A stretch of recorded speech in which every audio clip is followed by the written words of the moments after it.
Hey, I'm back, and you do not want to miss this 10-minute tip. Get your coffee, your tea, and your snack, and join me.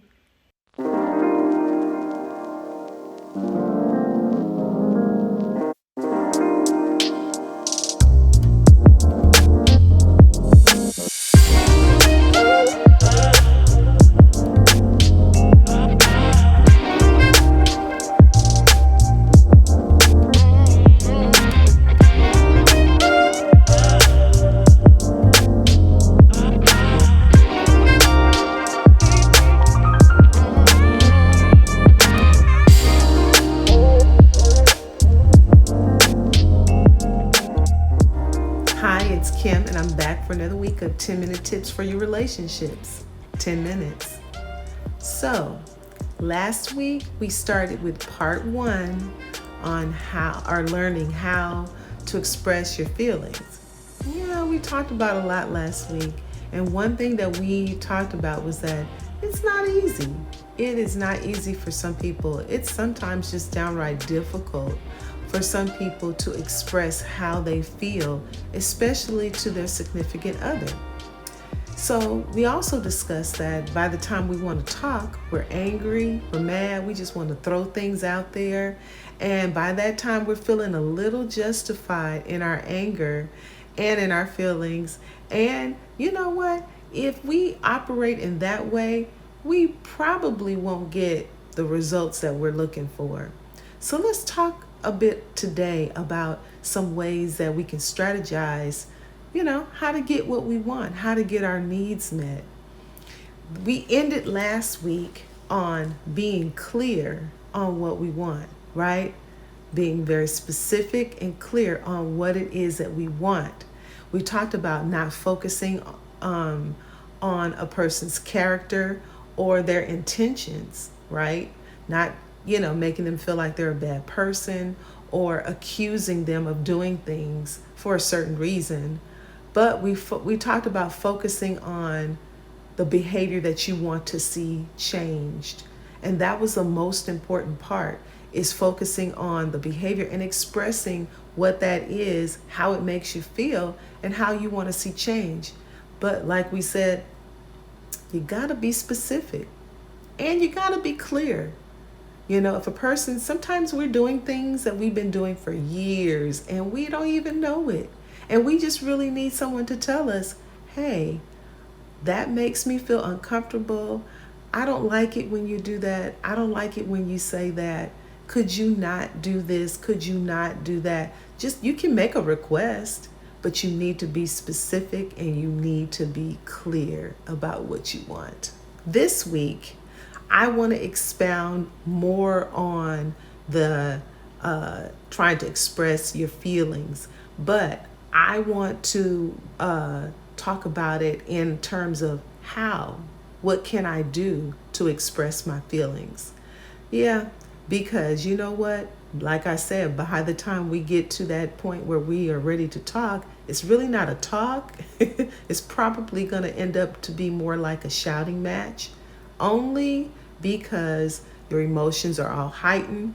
Like I said, you're focusing on that character of a person. You're not really focusing on the behavior you want changed. You feel like that person meant to hurt you. And, at this point, you are concentrating on all the negative things. Everything negative, anything negative, that's what you're kind of concentrating on. So it's kind of hard to have a conversation with a person who's just only focusing on all the negative. You ever been in those conversations where you thought everything you just said was negative? There was nothing positive, you know? So at this point, you're probably feeling very angry, and you're feeling like you're angry for a good reason, and you're feeling like you have a right. I have a right to demand this change. So think about that. Think about how you're requesting the change. What does that look like for the person on the other end of receiving that? Some things that make you go, yes. Think about how that person feels. Like I said, it's okay. You can make a request. You know, we can do that in relationships, but how are you making that request? So by the time you get through yelling and shouting and screaming out your request, telling that person how sick and tired you are of whatever it is that they've been doing, guess how that person feels? Yep, you guessed it. They feel attacked. Right. They feel a lot of anxiety. They feel like, you've attacked everything about them, their character, their motives, their adequacy, their normalcy. They feel completely attacked. So what we're trying to do is we're trying to teach you how to make your request without lowering that big boom, right? That comes crashing where that person feels like, where did this come from? Because you've been having this conversation in your head with yourself. You're angry. And you've been having this ongoing conversation that by the time you get to your mate, you feel like they know what you're talking about. And they don't. So let's talk about a few things. First, let me ask you this question. How can we make this process of change or requesting change less anxiety producing for you? Because if you have issues and problems with expressing yourself, there's a lot of anxiety that gets built up when you need to make a request for something. So how do we make this less anxiety producing? How do we also make it less accusatory feeling for your mate? And how do we make it more productive for the both of you? Let's start here. I want you to try this, and this really does work because I've done this many times. I want you to get in a private, quiet place. If you need to get a hand mirror and do it, or maybe you could stand in the mirror in your bathroom. And I want you to practice having that conversation. Practice like you're having the conversation with your mate, like you're making the request. And I want you to pay attention to some things. I want you to pay attention to your body language. I want you to pay attention to your facial expressions, because those are the things that are going to show up when it's time for you to have that conversation with your mate. So practice. Practice does make perfect. And you can practice. And you know what? Sometimes when you practice or you have that conversation in the mirror, you'll lessen some of the anxiety that you're going to feel as well. Number 2, I want you to do this, and we should just be doing this anyway. We should make those requests early on. Don't wait until you are so upset because this person has done this a number of times now and you just keep avoiding the conversation. Go ahead and try to tackle things as they come. It's okay to have these conversations. It's okay to make a request. But when we wait and we let things pile up, then it becomes an issue. Because think about it. Sometimes a person thinks it's okay if you don't say anything about it. So make your request early. Number 3, try to remember not to set it off. When you start feeling those feelings on the inside, then you probably know that'll be your cue that it's time to take a break. It's time to, take a time out,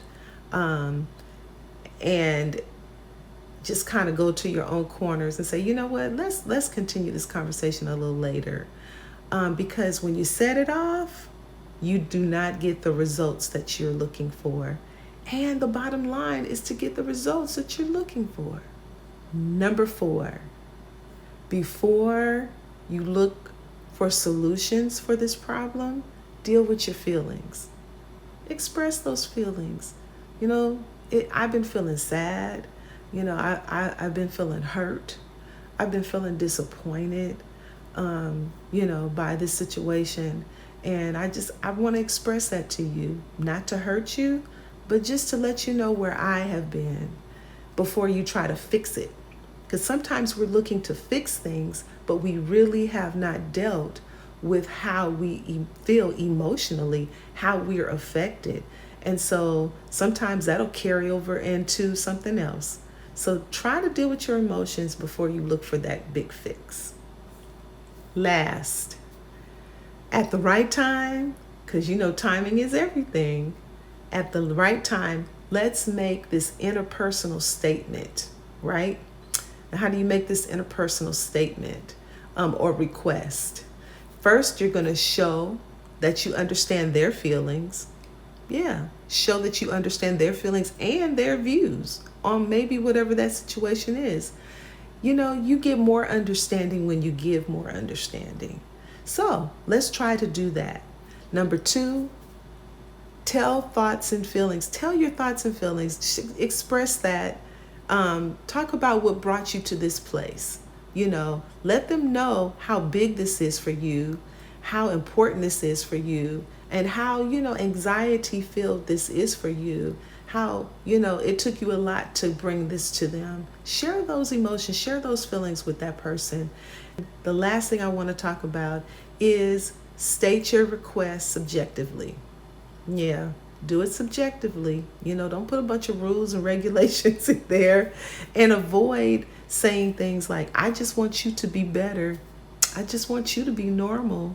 I just want you to be more mature and more sensible. No, don't do it like that. Don't do it like that. You put that person, you know, back in that place of feeling attacked. So look, it's not easy expressing yourself. It's not easy expressing your feelings. It's not easy sharing your heart and your emotions with others, especially when you're not used to doing it. So, you know, we've talked about this for the last couple weeks. Let's start putting some of this in practice. It's not always easy, and you don't always get it right the first time. But like we said early on, practice makes perfect. These are my 10-minute tips. Take care and stay safe.